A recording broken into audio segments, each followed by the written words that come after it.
The Utah Jazz are such a joke. They are such a freaking disappointment. Every single season, we set the bar a little bit lower for this team, and every single season, they walk face first into that bar. Every single time. Last year, it was beating the Clippers without Kawhi Leonard, and they couldn't manage it. This year, it is beating the Mavericks in the first round without LUKA DONCIC, their lone star. Or, I should say, thought to be their lone star, because Jalen Brunson has been amazing in this series, and he was really good for large parts of the season. But no, they can't manage that either. They are currently down 2-1 against the Dallas Mavericks, and not only do the Mavs not have LUKA DONCIC, but they don't have Tim Hardaway Jr. either, who has been injured. So they are missing probably 2 of their 3, if not at least their best and their 3rd or 4th best player. And the Jazz are losing to this team. It is just a complete embarrassment for Utah. And in case you haven't been watching the series because you don't care about a series between the Mavs and the Jazz with no LUKA DONCIC, let me explain why Utah has been such a bum team in this postseason. Over the first 3 games, alright? Jalen Brunson of the Mavs, I'm actually going to start this by talking about the Mavs. Jalen Brunson of the Mavs has averaged 32 points, 5 rebounds, and 5 assists, and he is shooting 51, 41, 85 shooting splits, alright? That's some superstar bullshit. That's like Steph Curry, prime Steph Curry numbers right there. Absolutely insane. He is tearing apart the Mavericks defense. Meanwhile, Maxi Kleber is absurdly hot right now. He is shooting 64% from the field and 67% from 3. He makes 2 out of every 3 threes he takes. The man is an absolute flamethrower. Reggie Bullock is also playing great, 52% from the field, 47% from 3, and 100% from the free throw line for 13 points a game. He's been very good. Dorian Finney-Smith is not super efficient, but he's still giving you 12 points, and he's playing solid defense, as he does. Dinwiddie, despite the fact that he's averaging 20 points, has actually been a brick. He is shooting an atrocious 33% from the field and 18% from 3, but he is still dishing out 7 assists a game, and Davis Bertans has once again found his shooting stroke, 46% from 3-point range. The man has been lighting it up. He has not taken a single shot within the arc in this series, but he is 5 of 11 from 3, and that is exactly what the Mavericks need him to do. They are shooting phenomenally from the perimeter, and Maxi Kleber and Jalen Brunson are the 2 biggest players in this. Bullock helps, Bertans helps, the amount that Finney-Smith is doing helps, but it's really been Jalen Brunson just straight up torturing dudes one-on-one. Mike Conley doesn't stand a chance against him. Donovan Mitchell looks like frickin' barbecue chicken out there. Nobody on the Jazz can stop Jalen Brunson. And Maxi Kleber, playing center, has been perfect for this lineup, because I'm going to get to Rudy Gobert in a minute. This series is not his fault. Once again, I really don't think it's fair to blame him, but Maxi Kleber is pulling Rudy Gobert out of the paint, and so the Jazz's already suspect defense is now completely lacking a rim protector around the basket, because Gobert has to close out on Kleber. The man is shooting historically well. You cannot leave him wide open.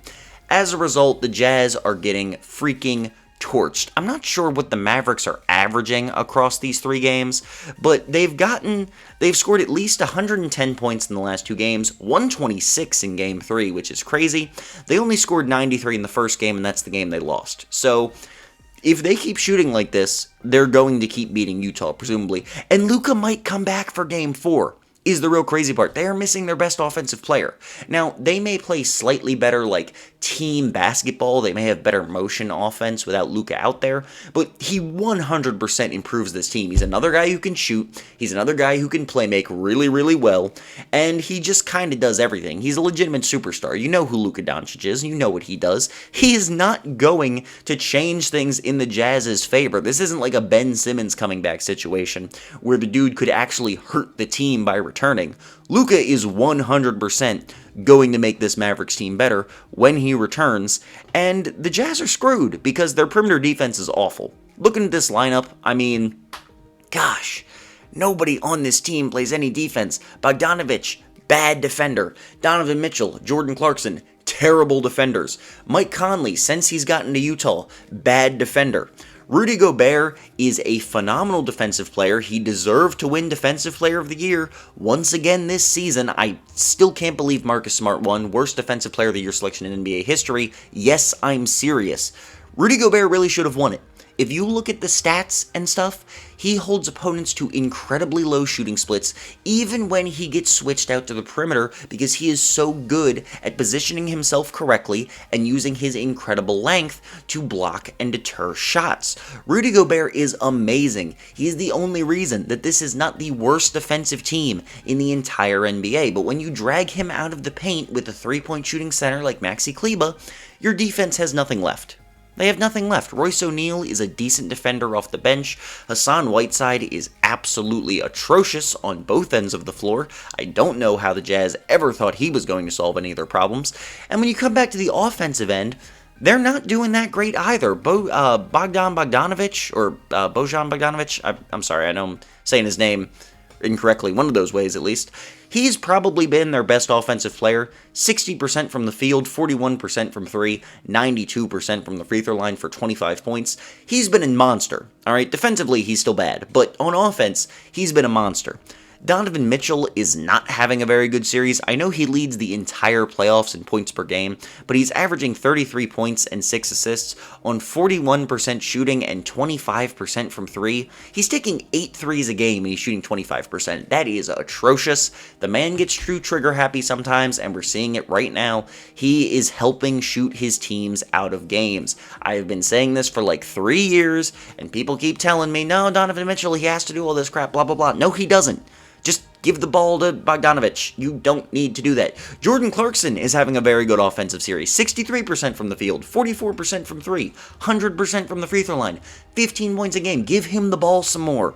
Why are you taking so many more shots than him? I know that Donovan Mitchell is the best offensive player, and he should take the most shots, but he does not need to lead in shots by this many when he is shooting this badly. And let's be clear, this isn't a staunch Mavericks defense they're facing here. Yes, they play good team defense. They have a good defensive scheme. Jason Kidd is a good defensive coach. They play smart defense.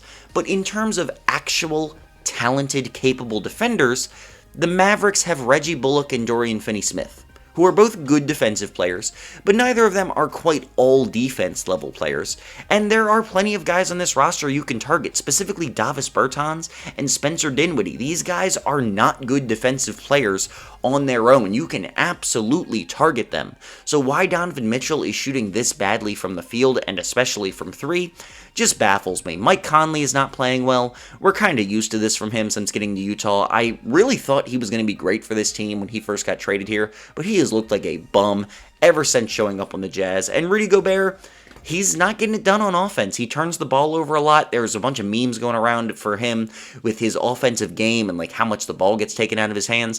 Yeah, he's efficient when he can put it in the basket, but his thing's defense. He's not giving you much on the offensive end. And then off the bench, this team is pretty much just Royce O'Neal. Like, it's basically just him. Daniel House Jr. has been okay. Hassan Whiteside absolutely sucks.